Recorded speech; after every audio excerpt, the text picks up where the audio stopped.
Jonathan Edwards, o grande avivalista, 1703-1758. Há 2 séculos, o mundo fala do famoso sermão Pecadores nas mãos de um Deus irado, e dos ouvintes que se agarravam aos bancos pensando que iam cair no fogo eterno. Esse fato foi apenas um dos muitos que aconteceram nas reuniões em que o Espírito Santo desvendava os olhos dos presentes para contemplarem as glórias do céu e a realidade do castigo, que está bem perto dos que se encontram afastados de Deus. Jonathan Edwards, entre os homens, era o vulto maior nesse avivamento, intitulado, na ocasião, Grande Despertamento. Sua vida é um exemplo destacado de consagração ao Senhor para o desenvolvimento maior do intelecto e, sem qualquer interesse próprio, de deixar o Espírito Santo usar o mesmo intelecto como instrumento nas suas mãos.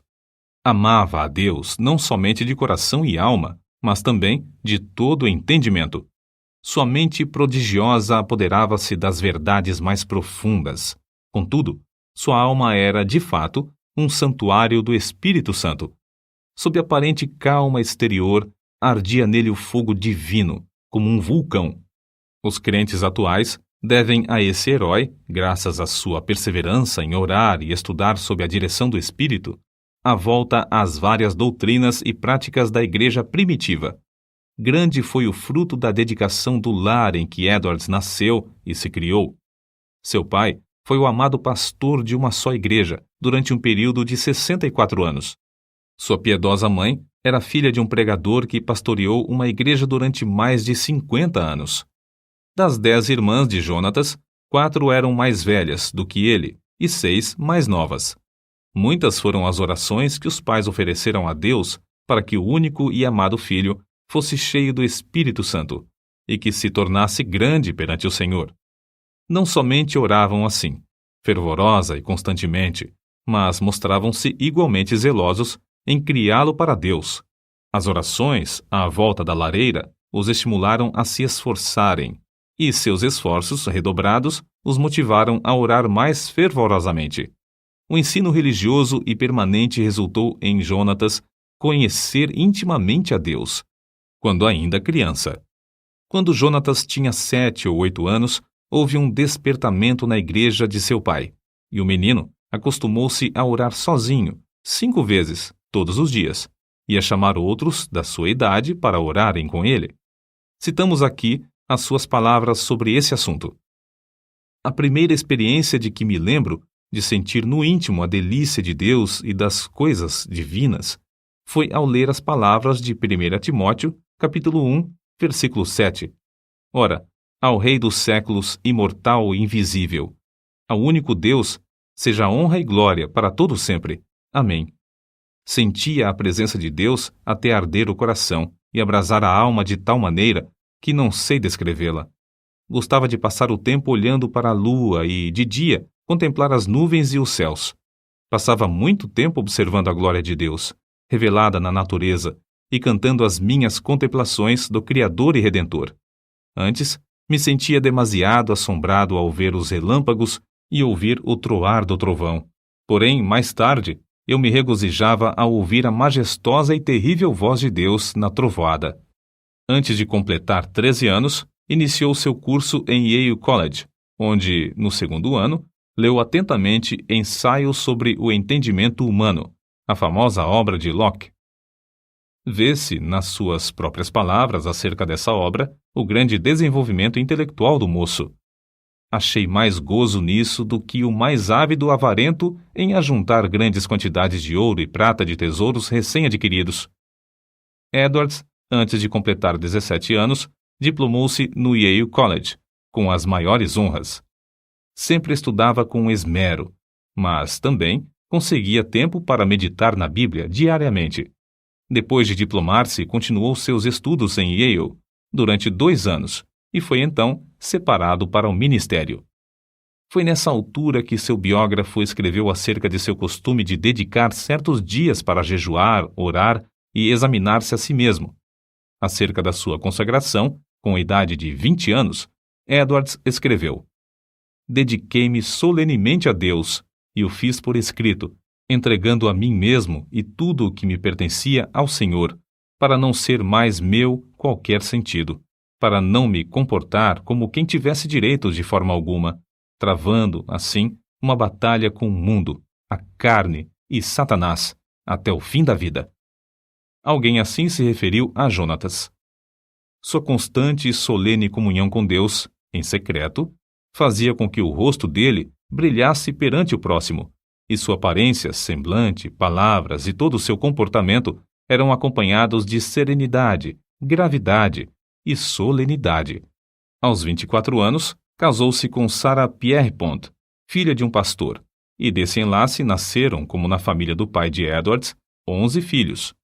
Por ocasião do grande despertamento, ao lado de Jonatas Edwards, estava o nome de Sarah Edwards, sua fiel esposa e ajudadora em tudo.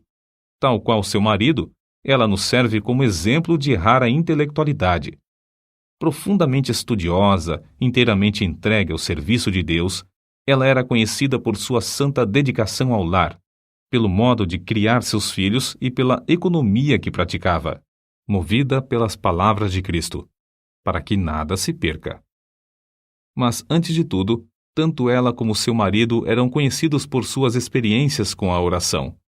Faz-se menção, destacada, de um período de 3 anos, especialmente, durante o qual, apesar de gozar de perfeita saúde, ficava repetidas vezes sem forças por causa das revelações do céu. A sua vida inteira foi de intenso gozo no Senhor.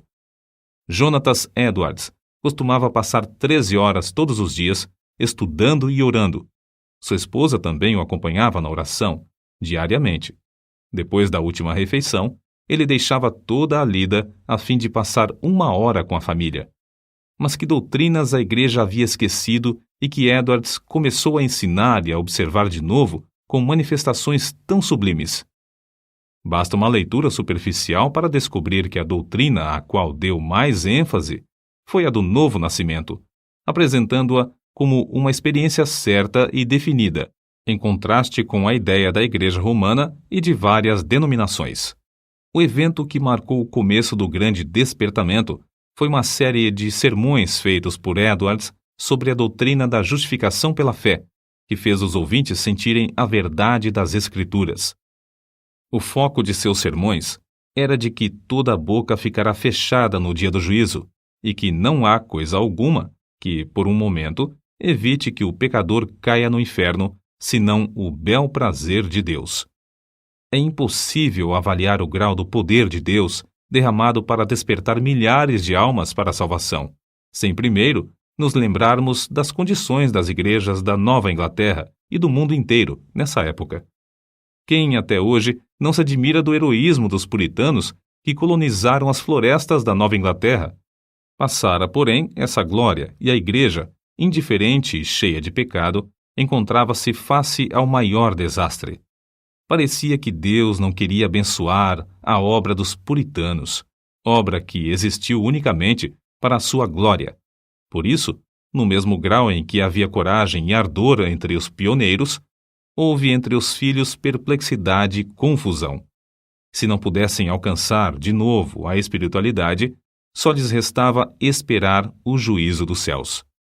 O famoso sermão de Edwards, Pecadores nas mãos de um Deus irado, merece menção especial. O povo, ao entrar para o culto, mostrava um espírito leviano e mesmo de desrespeito diante dos 5 pregadores que estavam presentes. Jonatas Edwards foi escolhido para pregar. Era homem de 2 metros de altura, seu rosto tinha aspecto quase feminino e o corpo magro de jejuar e orar. Sem quaisquer gestos, encostado num braço sobre a tribuna, segurando o manuscrito na outra mão, falava com voz monótona. Discursou sobre o texto de Deuteronômio, capítulo 32, versículo 35, ao tempo em que resvalara o seu pé.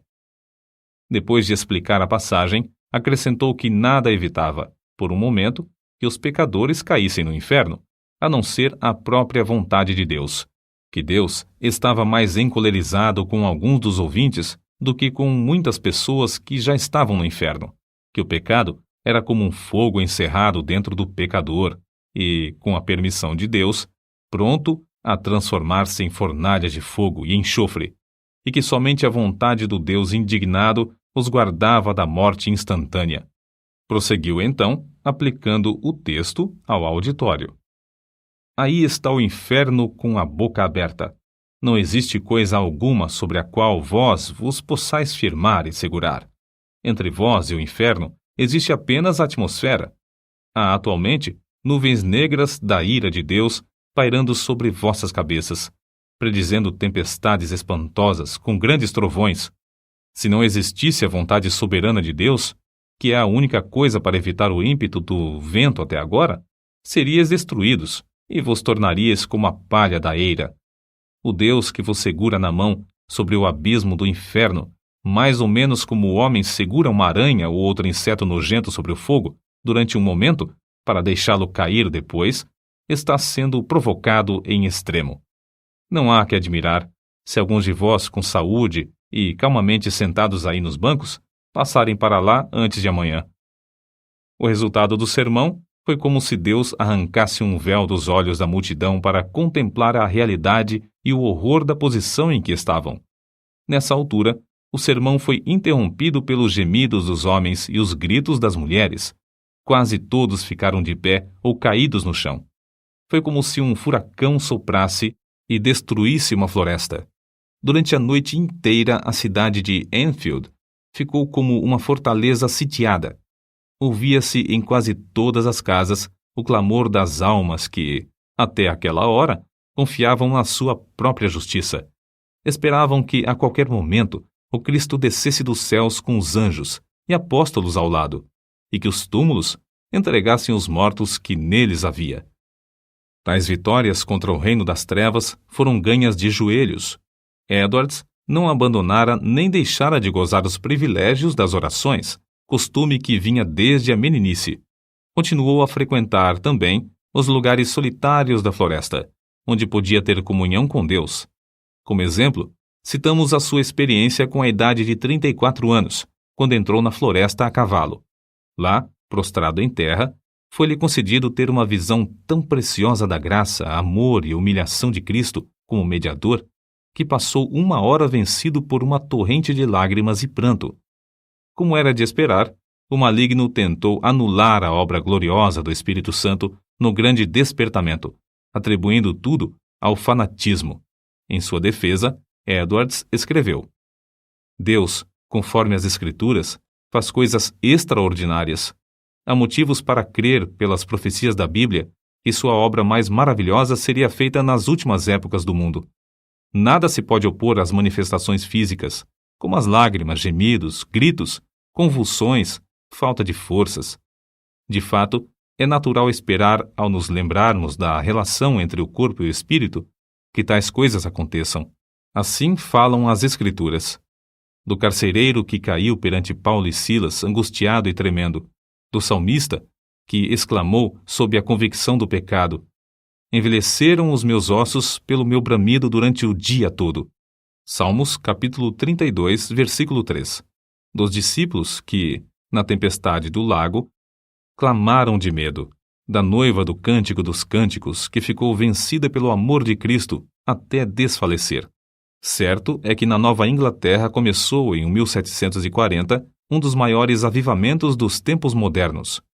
É igualmente certo que este movimento se iniciou não com os sermões célebres de Edwards, mas com a firme convicção deste de que há uma obra direta que o Espírito Divino faz na alma humana. Note-se bem, não foram seus sermões monótonos, nem a eloquência extraordinária de alguns como George Whitefield, mas, sim, a obra do Espírito Santo no coração dos mortos espiritualmente, que, começando em Northampton, espalhou-se por toda a Nova Inglaterra e pelas colônias da América do Norte, chegando até a Escócia e a Inglaterra. No meio de uma época da maior decadência, a Igreja de Cristo, entre a população escassa da Nova Inglaterra, despertou e foram arrebatadas de 30 a 50 mil almas do inferno, durante um período de 2 a 3 anos. No meio das suas lutas, sem ninguém esperar, a vida de Jonathan Edwards foi tirada da terra. Apareceu a varíola em Princeton, e um hábil médico foi chamado da Filadélfia para inocular os estudantes. O nosso pregador e 2 de suas filhas foram também vacinados. Na febre que resultou, as forças de nosso herói diminuíram gradualmente até que, 1 mês depois, faleceu. Assim diz um de seus biógrafos. Em todo o mundo onde se falava o inglês, era considerado o maior erudito desde os dias do apóstolo Paulo ou de Agostinho. Para nós, a vida de Jonatas Edwards é uma das muitas provas de que Deus não quer que desprezemos as faculdades intelectuais que Ele nos concede, mas que as desenvolvamos, sob a direção do Espírito Santo, e que as entreguemos desinteressadamente para o seu uso.